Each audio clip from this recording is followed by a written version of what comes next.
Buongiorno a tutti, oggi siamo in compagnia di Mrs. Debbie Holley, professor in the Department of Education in Anglia Ruskin University, and with Mr. Mike Hobbs, professor in the Department of Computing and Technology in Anglia Ruskin University.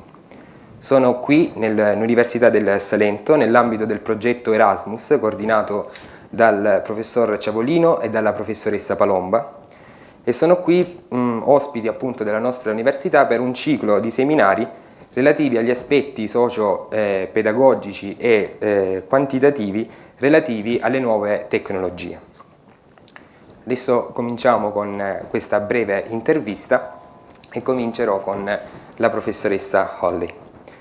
Miss Holley, lately you created a framework to integrate, from a didactic point of view, mobile technologies and handheld devices for student workers who can only have a distance learning. Can you tell us shortly what it is and what were the most important achievements?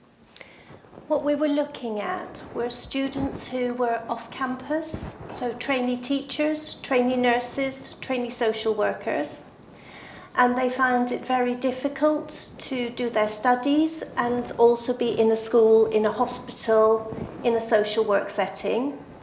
And we looked first at trainee teachers, and they said they felt very isolated from the university. Okay. So what we did, we got some special journal articles we wanted them to read. And for one day, we did a 24-hour intervention. So we texted the students in their classroom, and we started at 6 in the morning. And every 2 hours, we added a little, and we added a question, and we added a question. And in small groups of 3, the students replied, and they built answers. Okay. And by the end of the day, we had 20 students, all with their small answers. And they had done a lot of critical interrogation of one journal article, and they found this very useful for their studies. Okay.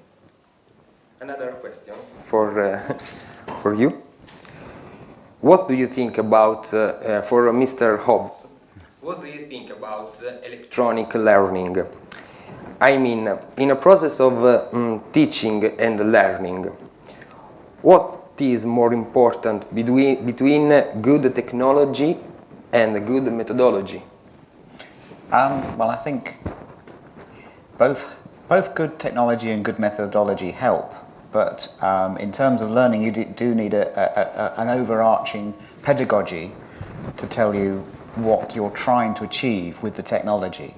And sometimes the technology can get in the way, and people can use e-learning to repackage failed pedagogy that doesn't really work, but with the new technology makes it look good. So you do need to have good methodology and know what you're trying to achieve with the technology. Okay. Today, in many classrooms, there are those who frankly call it the digital native. How, in your opinion, we must rethink the way of teaching? The flipped classroom can be a good alternative. I think that's a very interesting question. Certainly in the UK, we make an assumption that because students do some technology in school, they're going to come to university and have a good understanding. We recently did a study, and we asked first semester students, please tell us about the technology you use, and are you an expert user like Prensky? Are you a digital native?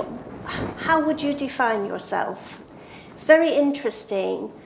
Most of the students, they say, yes, I'm an expert, but they're experts in Facebook and Twitter and what we would call social media, but they're not experts in using technology to study. So I think students come with different expectations, and then also now as class teachers, we have a big variety in the classroom. Some who are very expert, some who are not so expert, and we need to have good strategies for this. For you? Yes, very much so. I teach computer scientists, and even they come and say, oh, well, I don't really like doing this, or I don't know how to do this. So it's a case of trying to turn what I call digital passengers. They're carried along by the technology, trying to turn them into digital drivers. How can we use the technology? So we want them to actually be using the technology themselves and surprising us as much as us using it to entertain them. Okay. So the model in the classroom is changing from, this researcher called Columbus looked at technology, and he said we're moving now from the sage on the stage, where the professor is at the front and talking to the students, to much more now we are a guide on the side. We are trying to get groups of students to co-construct their learning and to work together in groups and to work together in teams. And it's more an inquiry approach rather than the professor leading from the front saying, this is how it is. Okay. Okay, another question. New technologies means new teaching strategies. So, how new technologies change the evaluation approach? Certainly I was talking this morning with some students here, and one of the features I was talking about was where we get students to do some of the activities that Debbie was just saying. They work together in groups, and that's nice and they feel happy about that, but how do you measure that? Once they finish the activity, where is the activity? It's gone. So we get them to reflect on that activity, and they actually create a blog, and they have to take materials from the activity, sometimes video recordings, sometimes pictures, and they have to reflect in writing on that. And so they are creating their own interpretation of what happened, and it becomes a permanent record. So rather than writing an essay about a subject, they are giving a narrative of the activities that they've been doing in and with technology. And I think one of the things where universities are slow at the moment is we still have very traditional assessment, and we have a lot of new technologies, and we have students using technologies in ways we wouldn't expect. And that doesn't mean that it's wrong or it's right, but we still set very traditional assessments. So I think when we look at constructive alignment, where you're looking at good teaching, good learning, and good assessment, we need to do more work on how are we going to reward these students who are doing fantastic work, but it may not be in a format that as a lecturer of 20 years I'm expecting. So I think we need to also think a little more about students creating all these artifacts. How can we enable them to get credit for them? Okay. Among the key skills for life, the European Union in 2010 has held a digital competence. What's digital competence for you?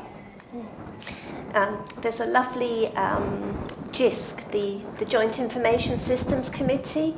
They talk about digital competence. It's a framework for living today, but it's how you can critically live and learn and operate in a digital world. So it's not just about accessing the technology, it's making sense of it, it's making it meaningful, it's making it have a purpose, and maybe it's linking into lifelong learning. Yes. And we seem to assume that the digital framework is only going to be for young people. I think the digital framework now, it has to be part of the lifelong learning agenda. Okay. Don't know if you've... Yes, I'd certainly agree with that, and I think you should be able to measure it in that, are you getting some value out of the technology in terms of, does it take you longer now to use a word processor to write an essay than it used to take if you just used pencil and paper? In which case, then there's something wrong with the use of that technology.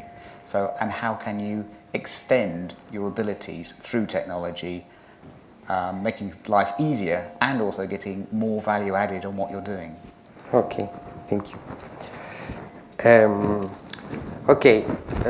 Another question about digital natives. In our society, there are trainings who are digital immigrants or digital passengers, okay, and learners who are digital natives. For you, what are the skills of the teacher who is in this strange position? I think that's a really good question, because most universities, we still have one member of staff and one group of students. Okay. A really nice collaboration is the way that we work. Michael has lots of very technical skills. My technical skills maybe not so good, but I know a lot about education theory.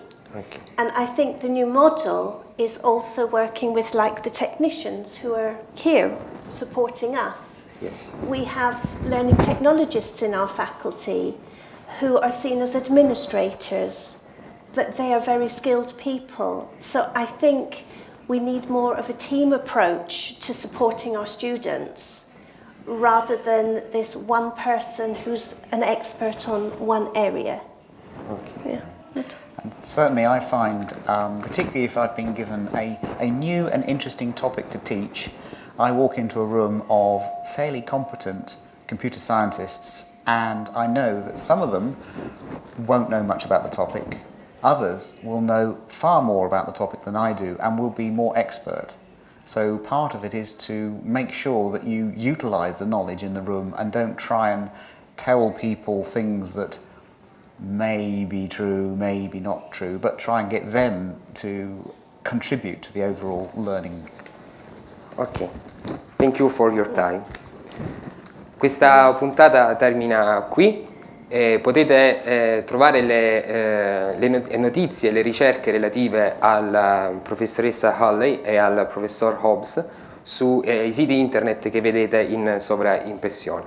Io vi ringrazio e vi saluto alla prossima puntata.